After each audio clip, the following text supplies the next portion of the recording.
Welcome back to the morning show here on Arise News. At the beginning of 2015, then U.S. President Barack Obama invoked the Lee Law against Nigeria by allocating a mere $700,000 and blocked the sale of Cobra helicopters to the West African country. It occurred at a time Nigeria was in the thick of a war against insurgents in the northeast and needed all the foreign support and military hardware it could get. However, the Obama administration thought otherwise because of what it termed gross human rights violations by the Nigerian military in the war against Boko Haram. It took the Republican administration led by President Donald Trump to lift the embargo on military assistance with the sale of 12 Super Tucano aircraft to Nigeria. Now with President Joe Biden, another Democrat at the helm of affairs in the U.S., the specter of another unequal application of the Arms Export Control Act, otherwise known as the Lee Amendments, again looms over Nigeria. The Lee Laws or Lee Amendments are human rights laws that prohibit the U.S. Departments of State and Defense from providing military assistance to foreign security force units that violate human rights with impunity. To discuss the recent threat by U.S. Secretary of State Antony J. Blinken to apply the Lee laws against Nigeria if allegations of rights violations are found to be credible, we're now being joined by Professor Bolaji Akinyemi, former Foreign Affairs Minister and former Director General of the Nigerian Institute of International Affairs. Welcome to the show, Professor Akinyemi, and good morning. Good morning, Dr. Abati. Good morning, Ms. Abiola, and good morning, Mr. Hosseini. Morning, sir. Thank you very much for inviting me to your show. Well, Prof, thank you very much for joining us too. But very quickly, let's start with the symbolism, the significance of the three-nation visit by the U.S. Secretary of State Antony Blinken. He visited Kenya, Nigeria, Senegal. Well, in all three countries, he talked about democracy partnership with Africa. It was his first visit, and he seemed to have enjoyed himself very much, including showing off his French in Dakar. But really, what do you make of that diplomatic shuttle across Africa? Well, I think the trip was significant, and it showed what I will call the fractures between the then President Obama and the then Vice President Biden, between Kerry, who was Secretary of State, and between Antony Blinken, who was the Deputy Secretary of State, in the sense that while the Obama administration treated Nigeria with contempt, it looks to me as if including Nigeria on this trip was a signal that the Biden administration intends to take Nigeria seriously. Obviously, and he said it in his speech, that he, at least the Biden administration, recognized, in spite of all our problems, that Nigeria was still an actor to be reckoned with within the international community, and that the future development in the world needs Nigerian voice.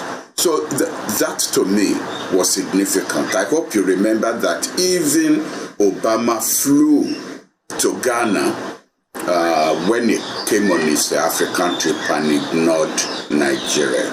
So that, to me, that's the first significant thing. Secondly, I don't really endorse the interpretation of Blinken's comment on the Lee Amendment and its application, possible application to Nigeria. He really didn't warn Nigeria. The way the question was posed to him, of course, he couldn't say the Lee Amendment is irrelevant. He wouldn't dare. It was an act of Congress. So he dealt with it. From my own reading and listening to him, he dealt with it as a theoretical construct. Of course, if there are human rights violations, obvious and probably immense, of course, it will trigger the Lee Amendment. But they seem to have recognized the enormous security issues that Nigeria faced. And don't forget, and he kept saying, and I think I recognize this as humility on his part, that even the United States forces often have problems in the field. And so you may then have to look behind what may be accident and what may be intentional, violation of the human rights. I would, however, like to warn that American speech writers are very good at flowery expressions. So his speech to Africa and the several comments that he made in Nigeria here, of course, indicate a positive disposition. But that is what it is, disposition. A lot of the commitments he was making will need decisions by Congress, whether it is in terms of voting the funds that will be used for the projects that they have in mind, and often this congressional approval don't come, or they don't come on time. So I really wouldn't want Nigerians to hold their breath that $2.something billion of, the United States is already knocking on the door of the CBN. That's one. The second thing is, and that is the American tradition, or I should say the Western tradition, or I should say the global tradition. When you vote money, you don't get your hands on all that money. In fact, depending on how good you are at negotiating, most of that money will be spent on American personnel, American goods, American services. When I amended my initial statement to end up with global practice, of course I have in mind even what the Chinese are doing in Nigeria, up to installing notices in Chinese on railway routes.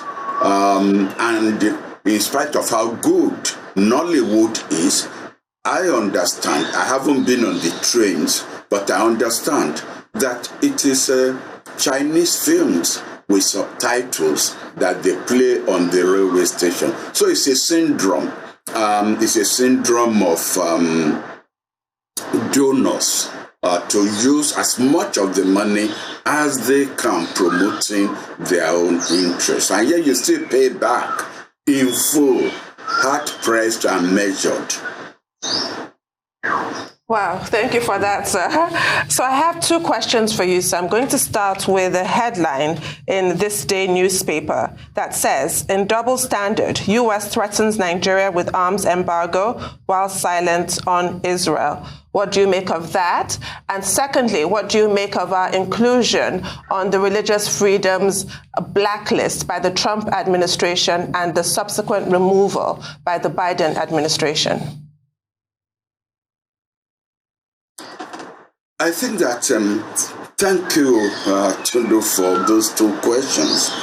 The first one, look, you only break your heart if you expect the United States to treat you the way it treats Israel.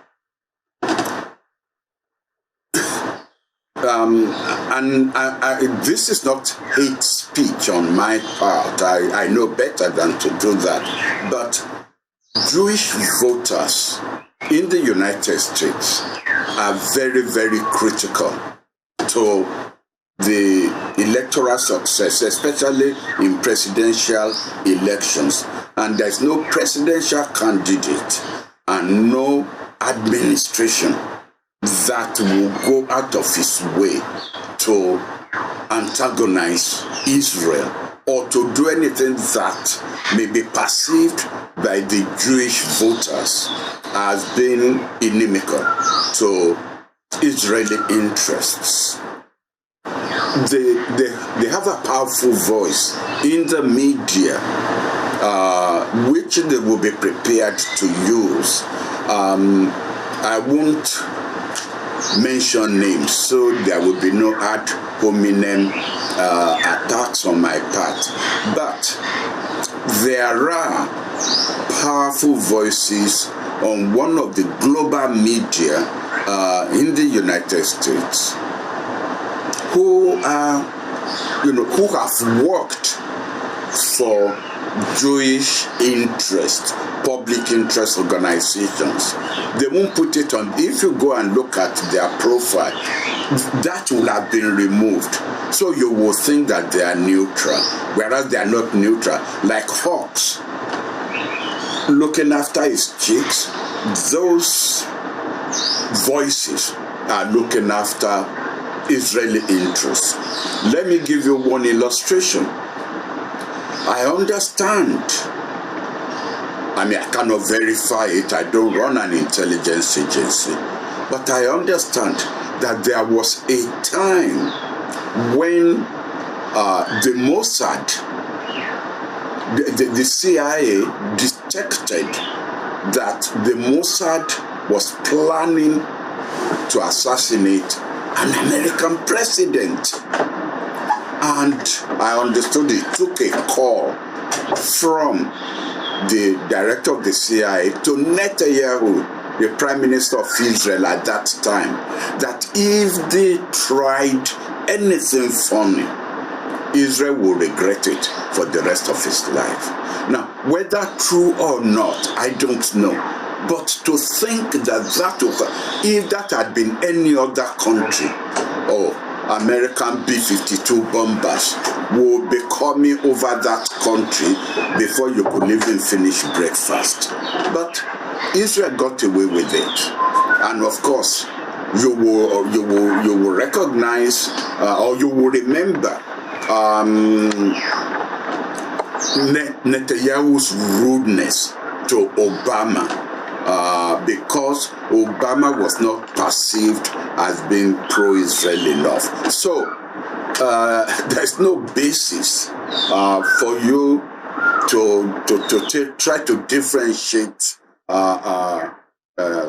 between American attitude and American attitude towards Israel. That difference is very, very clear. Your second question, what was it?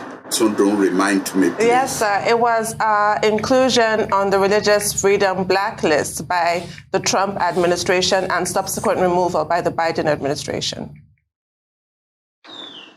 Yes. I think that was simply a positive move by the Biden administration because a decision had already been taken that Nigeria will be a participant in that democratic construct that Biden is trying to make the cornerstone of his foreign policy. And so to that extent, they needed to make some positive gestures towards Nigeria. But do keep in mind that there is again a commission that disagreed with the State Department and said that no, there are still sufficient dysfunctionalities in the way the Nigerian government is reacting to violation of religious rights in Nigeria. Of course, the State Department is the official voice of the United States. And whether what the State Department was saying is that these nefarious actors, especially in the north, are clobbering the head of both Muslims and Christians, and that therefore there's no partiality in the suffering, rather than that there is no animosity among the religious groups. It's not really clear to me, because everybody can see that churches, mosques, reverend fathers, students in Christian schools, as well as students in Muslim schools, are being kidnapped, are being killed, are being brutalized. So we have a religious problem in Nigeria. But what the State Department is probably saying is that we share equally the sufferings of the two religious groups that we have. Okay, so I'll piggyback on the point you made as regards, what the State Department said as regards religious records in Nigeria and all of that. And I'd like to ask this: why is it that after all of those overtures that Americans gave to Nigeria when they came, the minute Anthony Blinken went back to America, then he started pushing this agenda of, a Leahy law? Could it be diplomatic? And secondly,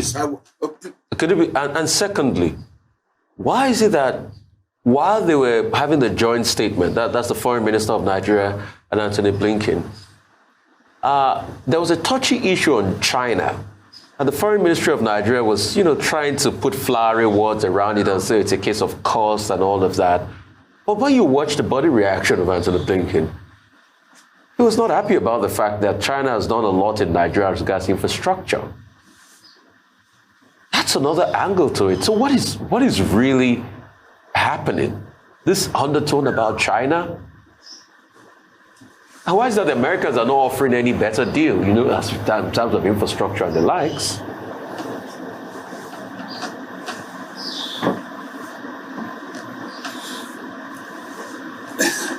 You recall what I said earlier, which is that Americans are first-class speech writers. And you've got to deconstruct what you're talking about, or the real meaning of what they're saying. It struck me when he was, I don't know whether it was when he was talking to the president or talking to the foreign minister, when he said, we are not here to compete with anybody, and we are not here to ask you to make a choice, but, and it's that but that interested me, but we can do better what others are doing. And that struck me that that's the competition right there. Of course, they are not happy. They will not be happy because there is a new world order coming up. It's already growing. And Russia is not going to be the main competitor with the United States. It is China. A figure came out 3 days ago.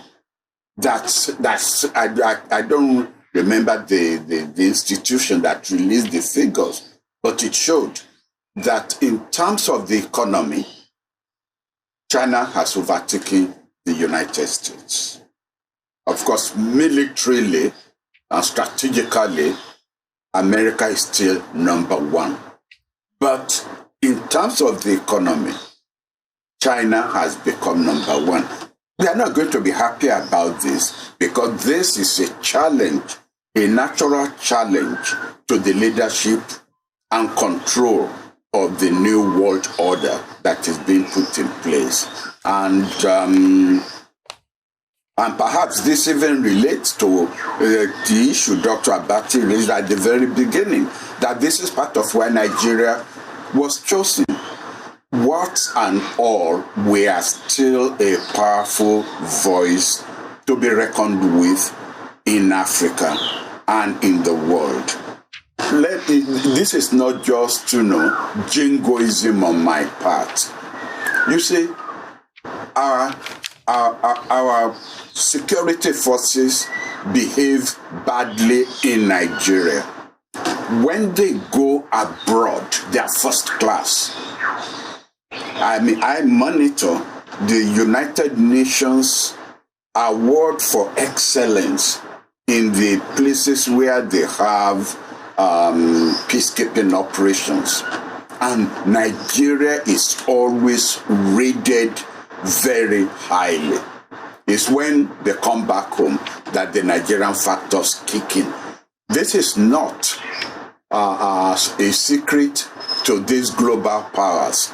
Number two, in spite of the battering that our economy gets, if you look at the GDP, the gross domestic product, and the GNP, the gross national product of Nigeria, you are not going to come to the conclusion that this is a country that you can sniff at.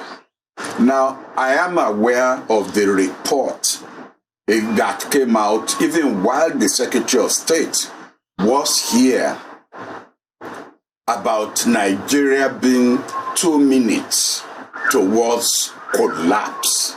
And one retired general called me and said, are these American think tanks laying the ground for American military involvement in Nigeria? Because what that report was saying was Nigeria must not be allowed to collapse, or else the consequences and the implications for the exit of Nigerians, they will overwhelm Europe, apart from overwhelming West Africa. And I had to tell the general that I don't know what the Americans are thinking, but that should be a signal to us to get our act together. So, in conclusion, I think that the Chinese factor in Nigerian-American relationship is always going to be the elephant in the room.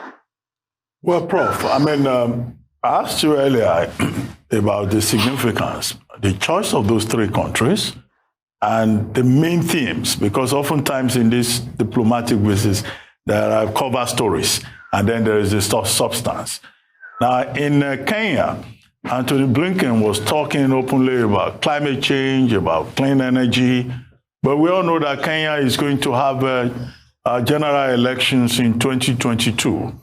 Could that have been the main story in Kenya?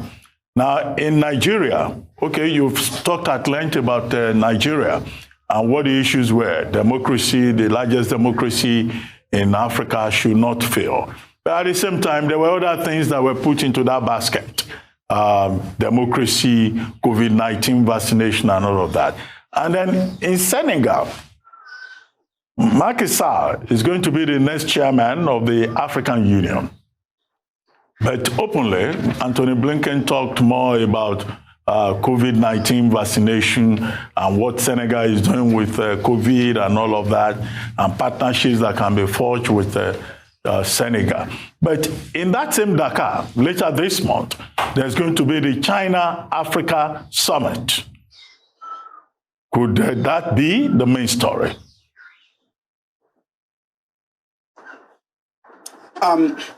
You are right. There are always subtexts to these visits. The choice of the countries, I will interpret this way. Kenya, because of the problems in the Horn of Africa.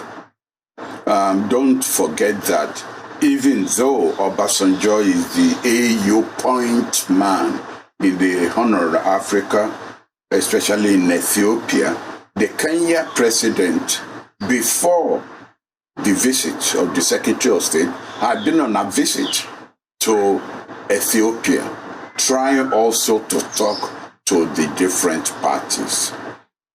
The problem in Sudan, I suspect that Kenya was picked because of the instability and its role as a possible stabilizer in East Africa, in the Horn of Africa.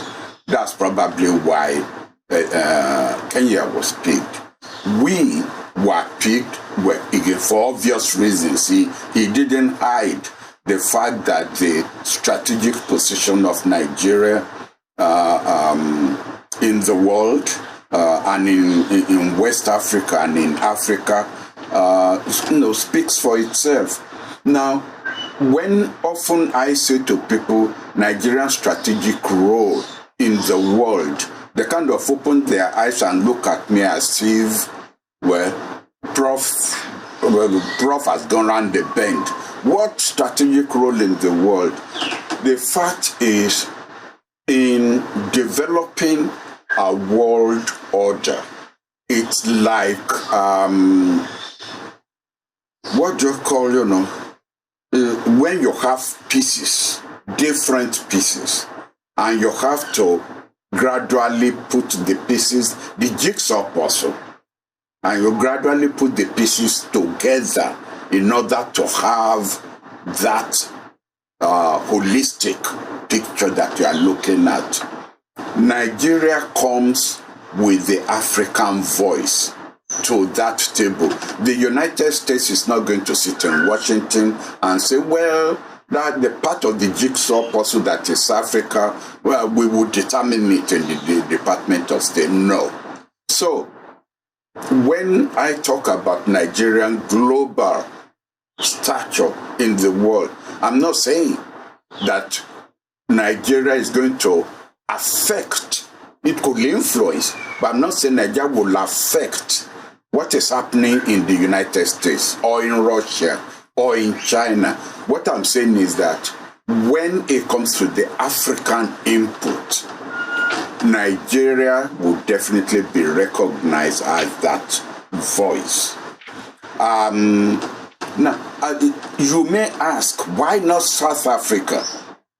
Yeah. And I will have asked myself a question. My answer will be, recall what Nelson Mandela told Baba Hakim in that famous interview, that until Nigeria gets its act together and becomes a respectable member of the international community, the black community in the world will remain unfulfilled.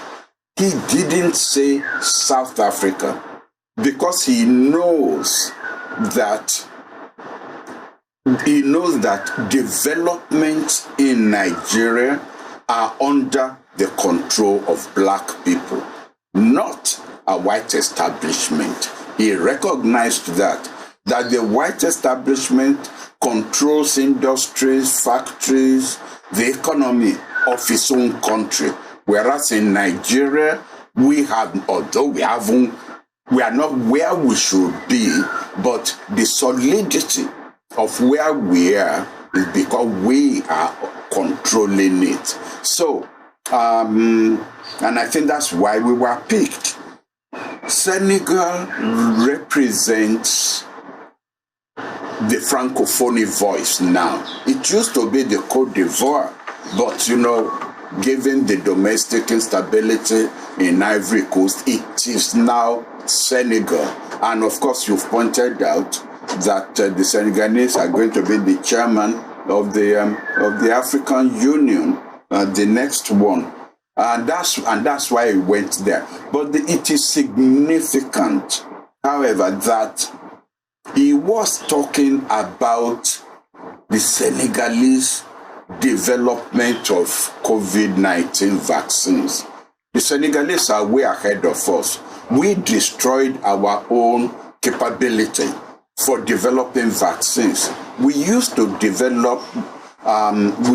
produce yellow fever vaccine, smallpox vaccine, and all kinds of vaccines.